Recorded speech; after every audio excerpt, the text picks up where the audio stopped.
నేను మాట్లాడాలని చాలా అనుకున్నా ఫస్ట్ బిఫోర్ నాకంటే ముందు మాట్లాడిన మా ఎంపీ గారు మాట్లాడినప్పుడు నేను మాట్లాడి దాని విషయాలు చెప్పాలని యాక్చువల్గా అయ్యాలని నాకు వైరల్ ఫీవర్ ఉన్నా టీచర్స్ ఉంది కాబట్టి నేను రావడం జరిగింది. నాకు బాధ వేసిన విషయం ఏంటంటే నెక్స్ట్ ఎంపీ గారు మాట్లాడిన తర్వాత నేను మాట్లాడతాను తెలుసుకున్నారు 50% ఆఫ్ ది హాల్ డైనింగ్ హాల్లో ఉన్నారంటే మనందరం కూడా ఒకసారి ఆలోచించుకోవాలి. మనం ఏ పరిస్థితిలో ఉన్నాం, ఎట్లా ఆలోచిస్తున్నాం, మనం ఇవాళ ఏంటి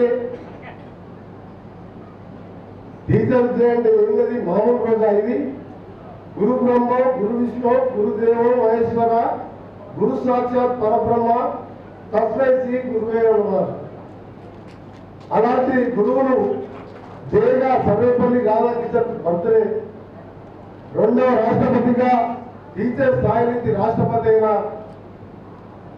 ఆయన బర్త్డే సందర్భంగా ఇలా దేశంలో ఎంతో మంది పేదవారిని పెద్దవారిని కార్పొరేట్ సమయంలో ఈ దేశాన్ని తీర్చిదిద్దడంలో గురువుల పాత్ర మరవలేదు.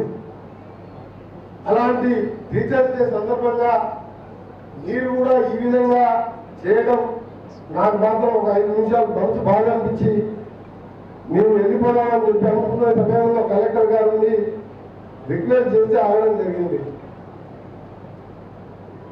మనం ఒకసారి ఆలోచించుకోవాలి. మనం సార్ మీరేం అనుకోవద్దున్నాను. నేను నాకేంటంటే నా గురించి 30 ఏళ్ళుగా మీరు చూస్తున్నాను. ఏ విషయంలో ఒక మీదనే మాట్లాడతాను. తెలంగాణ విషయంలో వచ్చే సొంత పార్టీని ఎదిరించి తెలంగాణ కోసం మీ అందరితో కలిసి నా మంత్రి పదవి కూడా వదిలిపెట్టుకున్నా. ఈ పదవులు ముఖ్యం కాదు. ఇవాళ నేను వెళ్ళిపోయింటే టీచర్స్ నేను బయటికి వెళ్ళిపోయింటే నా గౌరవం పెరిగేది, మీ గౌరవం తగ్గేది. మీ గౌరవాన్ని కాపాడింది మీరు వెళ్ళిపోకుండా నల్గొండ జిల్లా యావత్ తెలంగాణ టీచర్స్ గౌరవాన్ని కాపాడినయ్యా నేను బయటికి వెళ్ళిపోయింది. మరోసారి ఎవరు కూడా పొరపాటు చేయకండి. మీరు పెద్దవాళ్ళు, మేధావులు, మీరేమైనా తప్పుగా మాట్లాడితే క్షమించండి. మీకు మాత్రం రిక్వెస్ట్ చేస్తున్నా, ఒక ప్రోగ్రాం పెట్టుకున్నప్పుడు 1/2 అవర్ కూడా చాటు కాలే.